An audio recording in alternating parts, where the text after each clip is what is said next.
कांग्रेस मतलब मुसलमान, मुसलमान मतलब कांग्रेस। हम सफर, हम प्याला, हम निवाला, हम राज हो जाइए, हमें कोई समस्या नहीं है, मगर हिंदू धर्म के देवी देवताओं को गाली देंगे तो यह बर्दाश्त करने योग्य नहीं। हरियाणा के मुख्यमंत्री श्री रेवंत रेड्डी ने जिस प्रकार से हिंदू देवी देवताओं के बारे में अपमानजनक, अवांछनीय कमेंट किए हैं, कांग्रेस पार्टी के अंदर भारतीय संस्कृति और हिंदू धर्म के प्रति किस सीमा तक अवमानना, तिरस्कार और घृणा भरी हुई है, वो बरबस छलक कर सामने आ जाता है। और इसके दो अत्यंत ही निंदनीय, बल्कि मैं कहूंगा कई अत्यंत निंदनीय, भर्त्सना योग्य बयान कांग्रेस के शीर्ष नेताओं के द्वारा सामने आए हैं। तेलंगाना के मुख्यमंत्री श्री रेवंत रेड्डी ने जिस प्रकार से हिंदू देवी देवताओं के बारे में अपमानजनक, अवांछनीय कमेंट किए हैं, उसे किसी भी कीमत पर बर्दाश्त नहीं किया जा सकता। और एक तरफ ये वही मुख्यमंत्री हैं जिन्होंने अभी जुबली हिल के चुनाव में ओपनली बोला था, कांग्रेस मतलब मुसलमान, मुसलमान मतलब कांग्रेस। आपको पूरा तहे दिल से मुस्लिम समाज के साथ जाइए, कोई समस्या नहीं है। आप हम सफर, हम प्याला, हम निवाला, हम राज हो जाइए, हमें कोई समस्या नहीं है, मगर हिंदू धर्म के देवी देवताओं को गाली देंगे तो यह बर्दाश्त करने योग्य नहीं है। और इससे पहले भी तेलंगाना में ही याद करिए, एमआईएम की पार्टी के नेता ने इतनी अपमानजनक बातें कही थी। ये उसी एमआईएम से इन्होंने जुबली हिल्स के चुनाव में समर्थन भी लिया था, इसलिए मैं यहां संदर्भ दे रहा हूं। और उन पर कोई कार्रवाई नहीं हुई क्योंकि सरकार की तरफ से पैरवी ऐसी की गई। ये और फिर दक्षिण से उत्तर में आ जाइए तो हिमाचल के मुख्यमंत्री सुक्खू साहब का एक वीडियो वायरल हो रहा है जिसमें बच्चे उनसे राधे राधे कह रहे हैं, तो कह रहे हैं राधे राधे कहने की क्या आवश्यकता है। अब मुझे समझ में नहीं आता है कि कांग्रेस पार्टी का एक मुख्यमंत्री हिंदू देवी देवताओं का अपमान करता है और दूसरा मुख्यमंत्री छोटे छोटे स्कूली बच्चों को राधे राधे बोलने से रोकने की कोशिश करता है। इसलिए हम राहुल गांधी जी से यह पूछना चाहते हैं, यद्यपि इस बार जो आपने शपथ ली है वो ईश्वर के नाम की नहीं ली है, मगर आपने पहले अपने भाषण में भगवानों की फोटोएं लेकर आके अनेक प्रकार का थिएट्रिक्स की थी। तो मैं कांग्रेस पार्टी और राहुल गांधी से पूछना चाहता हूं कि आपका एक एलआई यानी गठबंधन सहयोगी डीएमके बाकायदा एक स्ट्रक्चर्ड कॉन्फ्रेंस करता है इरेडिकेशन ऑफ सनातन धर्म। यह कोई बयान नहीं था, यह एक विधिवत सुविचारित, जिसे कहते हैं एकेडमिक कॉन्फ्रेंस थी। हिंदी में कहें तो हिंदू धर्म का समूल नाश। तो क्या कांग्रेस पार्टी ने इरेडिकेशन ऑफ सनातन धर्म अर्थात हिंदू धर्म के समूल नाश के कार्यक्रम को आगे बढ़ाना शुरू कर दिया है और अपने मुख्यमंत्रियों को यह निर्देश दे दिए हैं कि भारतीय संस्कृति और हिंदू धर्म के देवी देवताओं के बारे में सीधे हमला करना शुरू कर दो। ये मेरा सीधा सवाल कांग्रेस पार्टी से है। दूसरा विषय, कांग्रेस की एक विख्यात सांसद जो अपने ऊंचे स्वर के अट्टहास के लिए सुविख्यात ऑब्लिक कुख्यात हैं, उनके द्वारा जिस प्रकार की हरकत की गई कि पहले एक श्वान को लेकर गाड़ी में आना और श्वान की संवेदना का एक नाटकीय प्रस्तुतिकरण करना। तो श्वान समझते ना, डॉग लवर, जैसे आजकल बहुत सारे लोगों को बहुत सारी लव जागृत हो रहा है, लवरई आ रही है, तो मैं उनके प्रति पूरी संवेदना के साथ कहना चाहता हूं। आज जब उनसे किसी पत्रकार ने पूछा तो उन्होंने जिस प्रकार से भौंकने का कार्य किया, और उससे पहले कल उन्होंने क्या कहा, ये काटने वाले नहीं है, काटने वाले अंदर बैठे हैं। अर्थात देश की पूरी संसद को के सांसदों को काटने वाला कहना और काटने का संदर्भ कुत्ते के साथ जोड़कर कहना, यह दर्शाता है कि पूरी संसद की गरिमा को ध्वस्त करना कांग्रेस का एक विधिवत सुविचारित अभियान हो गया है। मैं याद दिलाना चाहता हूं, पहले पूर्व राष्ट्रपति महोदय के समय में उनकी मिमिक्री संसद भवन की सीढ़ियों पर होना, उसके बाद उसकी फोटो राहुल गांधी जी के द्वारा खींचा जाना, उससे पहले याद करिए प्रधानमंत्री जी के ऊपर जाकर वर्चुअली गिर जाना, पिछले लोकसभा की बात कर रहा हूं, और उसके बाद अपनी सीट पे बैठकर आंखों से इशारे करना, आंखों से गोली मारे टाइप का इशारा करना। उसके बाद अगर आप देखें तो जिस समय वक्फ बोर्ड का वो हो रहा था वोटिंग, रात में पैजामा और टी शर्ट पहन के राहुल गांधी जी आए। अरे भाई, हम सब लोग 2:30-3 बजे तक वहां पे थे। फिर संसद भवन के अंदर अपने भाषण के दौरान कभी भगवान शंकर और कभी गुरु नानक देव की फोटो यूं यूं यूं यूं करना।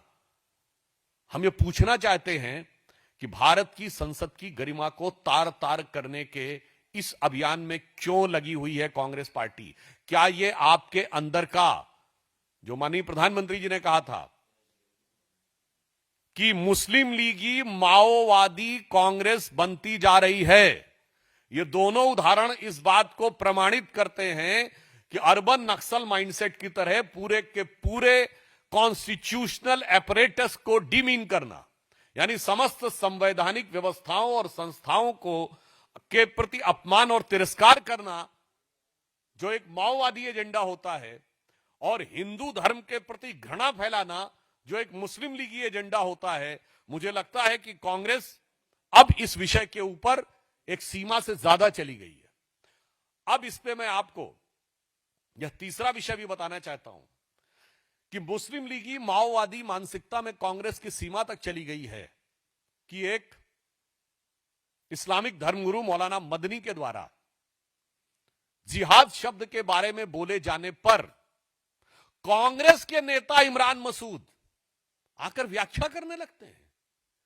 मतलब आपको कौन सी ऐसी गरज पड़ी है कि ये एक बिल्कुल मजहबी विषय के ऊपर आकर आप उसका बचाव कर रहे हैं? और ये वही इमरान मसूद हैं जिन्होंने कहा था मोदी जी की बोटी बोटी काट डालूंगा, जो उस समय कांग्रेस में नहीं थे, समाजवादी पार्टी में थे। कांग्रेस ने उन्हें लाया, पहले प्रदेश का उपाध्यक्ष बनाया, फिर सांसद बनाया। फिर हम राहुल गांधी से पूछना चाहते हैं, यह आपके मुस्लिम लीगी एजेंडा का हिस्सा हो गया है क्या कि जितने घृणा फैलाने वाले सांप्रदायिक विद्वेष और कट्टरपंथी कठमुल्ला जैसे विचारों रखने वाले लोग हैं, उन सबको आप कांग्रेस में लाकर उनसे इंटरप्रिटेशन और मिस इंटरप्रिटेशन करने का प्रयास करेंगे? और फिर मैं याद दिलाना चाहता हूं देश की जनता को, ये वही लोग हैं जो भारत माता की जय कहने में कहते हैं कि नहीं नहीं नहीं, इसको कहने की जरूरत नहीं है, और जिहाद की व्याख्या में आकर उनके सांसद खड़े होते हैं। जबकि अगर मुस्लिम अकीदे के हिसाब से देखें तो इमरान मसूद न मुल्ला है, न मौलवी है, न मुफ्ती है, न बारी है। उनको कोई हक भी नहीं है कि वो मजहबी मामलों के ऊपर कमेंट्री करें।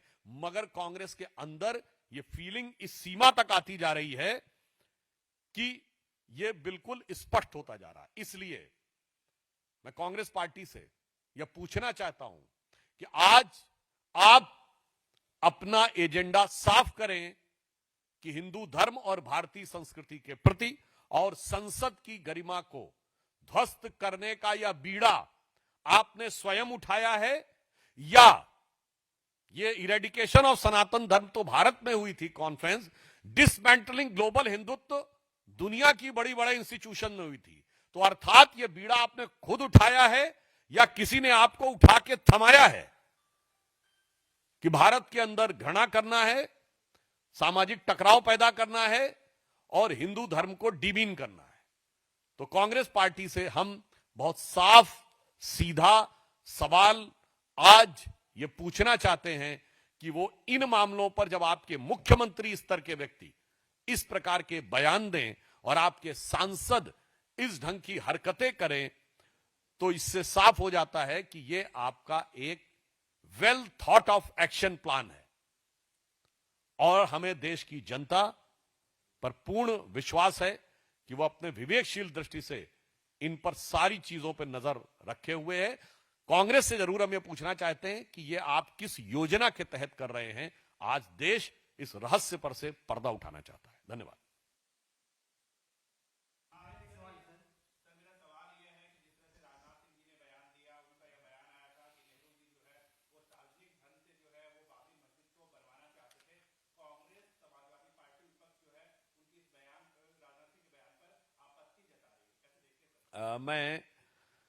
मुझे लगता है कि कांग्रेस के नेता अपने नेताओं के बारे में जानकारी लेने का आदत छूट गई है, पढ़ना लिखना छोड़ दिया है। नेहरू गांधी के बारे में भी उन्हें नहीं पता होता है। जो माननीय राजनाथ सिंह जी ने कहा है उसका सोर्स है the inside story of Sardar Patel, diary of Maniben Patel, page number 24। Again, I am quoting the book, The Inside Story of Sardar Patel, The Diary of Maniben Patel, और जिसमें 1936 से लेकर 1950 तक के उनके तमाम करेस्पॉन्डेंस के बारे में लिखा हुआ है। उसमें पेज नंबर 24 पे यह लिखा हुआ है, Nehru also raise the question of Babri Masjid, but Sardar made it clear that the government could not spend any money for building a mosque. He told Nehru that the question of reconstruction of Somnath temple was quite different, as the trust has been created for the purpose and about 30 lakhs rupees has been collected. Patel told Nehru that it was a trust of which Jam Sahib was the chairman and Munshi was just a member, and no government money was going to be used for the purpose. This silenced Nehru. 20th September 1950. अर्थात बहुत स्पष्ट है, मैं हिंदी में इसका सार संक्षेप कर देता हूं कि नेहरू ने बाबरी मस्जिद का विषय उठाया, सरदार पटेल ने उसका प्रतिरोध किया और उन्होंने कहा कि सोमनाथ के पुनर्निर्माण का विषय इससे बिल्कुल भिन्न है। वो एक प्राइवेट ट्रस्ट जिसकी अध्यक्षता जाम साहब ऑफ नवनगर, जो उस समय राज प्रमुख थे, उन्होंने किया है और मुंशी जी उसमें एक सदस्य हैं। सरकारी धन का कोई उपयोग नहीं हुआ है। 30 लाख रुपए प्राइवेट ट्रस्ट के द्वारा करे गए हैं। 20 सितंबर 1950, इसके बाद नेहरू जी शांत हो गए। मगर कांग्रेस के लोगों के मन में जो खुजली होती है, उनके लिए भी मैं एक बात बताना चाहता हूं कि साहब, नेहरू जी के मन में सिर्फ इतना ही नहीं था। सोमनाथ मंदिर के उद्घाटन के समय उन्होंने जाम साहब को लेटर लिखा 24 अप्रैल 1951। यह selected words of Jawaharlal Nehru series 2 volume 47 में है, कोई जाके चेक कर ले। वो कह रहे हैं कि मैं तो बहुत स्पष्ट करना चाहता हूं, आपको उसमें नहीं जाना चाहिए। सोमनाथ मंदिर के निर्माण में कोई भूमिका नहीं निभानी करिए, आपको वो अटेंड भी नहीं करना चाहिए। गजब है साहब, सोमनाथ मंदिर का तो कार्यक्रम भी अटेंड नहीं करना चाहिए जाम साहब को, जो कि राजा थे। मगर बाबरी मस्जिद बनवानी चाहिए। और फिर इतना ही नहीं है, मैं नेहरू जी का एक कोट करता हूं जो उन्होंने दिल्ली में 1959 में नेशनल गैलरी में ये speeches at the inauguration of seminar and exhibition and architecture organised by Lalit Kala Akademi and All India Fine Arts and Craft, New Delhi, 17 मार्च 1959। 17 मार्च 1959 को नेहरू क्या बोलते हैं एक कार्यक्रम में, some of the temples of South India however repel me in spite of beauty. I just can't stand. Why? I do not know. Cannot explain that. But they are oppressive. They suppress my spirit. They do not allow me to rise and keep me down in the dark corridors. I like the sun and air. In contrast, he found Taj Mahal as astoundingly beautiful. 17 मार्च 1959 को जवाहरलाल नेहरू क्या लिख रहे हैं? वो कह रहे हैं दक्षिण भारत के मंदिर कितने भी ऊंचे हो, मैं डिप्रेस्ड फील करता हूं।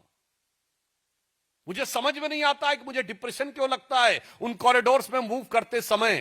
तो इसका अर्थ हुआ कि वहां से लेके और आज तक राम मंदिर के शिलान्यास में न जाना, राम मंदिर की ध्वजा का विरोध करना, बाबरी मस्जिद बनाने का संकल्प लेना। वो एक पुराना गाना था ना, ये रईसी है खानदानी, वो रईसी नहीं, ये कहानी है खानदानी। तो इसलिए मैं यह स्पष्ट रूप से कांग्रेस के नेताओं को मैंने कोर्ट के साथ बता दिया है। तो अब कांग्रेस वालों को सोच समझकर अपने नेताओं को पढ़कर बताना चाहिए और यह भी बताना चाहिए कि यह भारत वो था कि सोमनाथ मंदिर के उद्घाटन के समय तत्कालीन हमारे राष्ट्रपति राजेंद्र प्रसाद जी गए थे, उनको जाने से रोकने का प्रयास किया था। पुरुषोत्तम दास टंडन जी राजस्थान के गवर्नर थे, उनको भी रोकने का प्रयास किया था। श्री राम लला विराजमान जब प्रकट हुए 1949 22-23 दिसंबर की रात को, तो जो गोविंद बल्लभ पंत को पत्र लिखा है कि आप सख्ती नहीं कर रहे हैं, मुझे लगता है हम और कुछ नहीं कर रहे हैं। इतिहास में गड़े मुर्दे उखाड़ने का हमारा कोई प्रयास नहीं है, पर कांग्रेस को अपने मुर्दों का डीएनए जरूर चेक कर लेना चाहिए। मैं किसी के प्रति व्यक्तिगत अपमान नहीं करना चाहता हूं, यहां डीएनए का अर्थ राजनीतिक डीएनए से, कि आपके मन में जिस प्रकार की तिरस्कार की भावना थी वो पहले भी थी, आज भी है और कल भी रहेगी। जो पुराना गीत था ना, कई साल पहले, मुझे तुमसे प्यार था, जिया बेकरार था, आज भी है कल भी रहेगा। मगर कांग्रेस के लिए होना चाहिए, कई साल पहले मुझे हिंदुओं से नफरत का ज्वार था, जिया बेकरार था, कट्टरपंथी वोटों के लिए बेकरार था, आज भी है और कल भी रहेगा। धन्यवाद।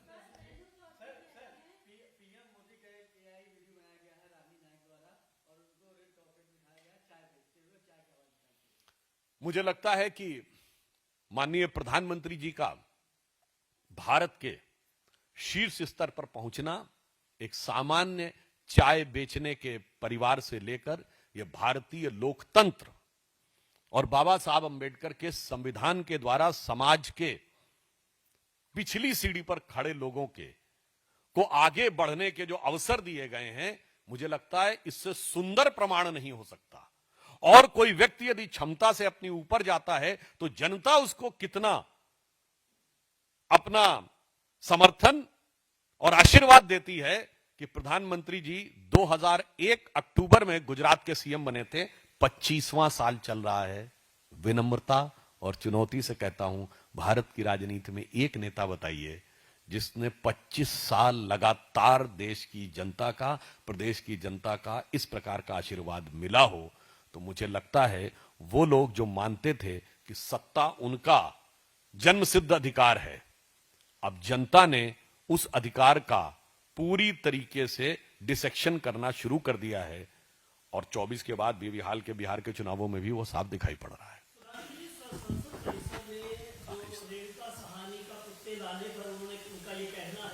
रेणुका चौधरी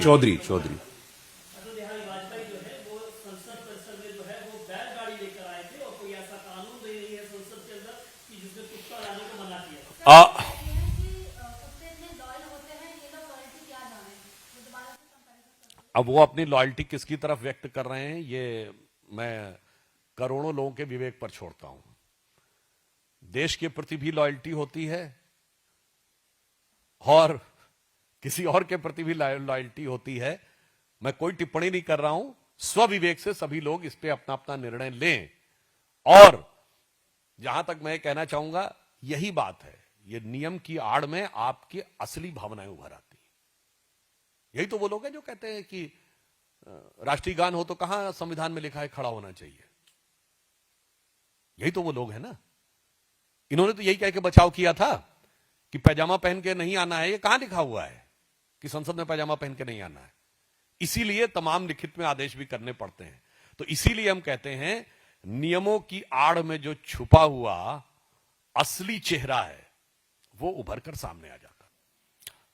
कांग्रेस के नेताओं के द्वारा हिंदू धर्म और देवी देवताओं के प्रति अपमान का विषय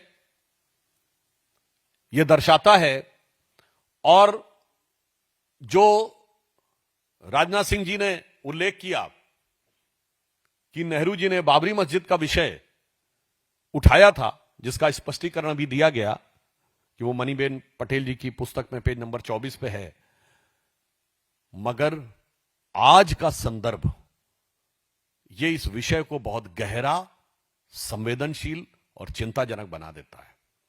क्योंकि आज भारत के प्रथम राष्ट्रपति डॉक्टर राजेंद्र प्रसाद जी की जयंती है, और वही संविधान सभा के अध्यक्ष थे, और वो सोमनाथ मंदिर के उद्घाटन समारोह में बतौर भारत के राष्ट्रपति और बतौर संविधान सभा के अध्यक्ष, क्योंकि इलेक्शन 52 में जाके हुए थे, गए थे। अर्थात भारत के संविधान निर्माताओं का जो भाव था, जो भिन्न भिन्न पृष्ठों पर संविधान में अंकित चित्रों में है, और संविधान सभा के अध्यक्ष और भारत के प्रथम राष्ट्रपति राजेंद्र प्रसाद जी ने वहां जाकर उस भाव की अभिव्यक्ति की थी।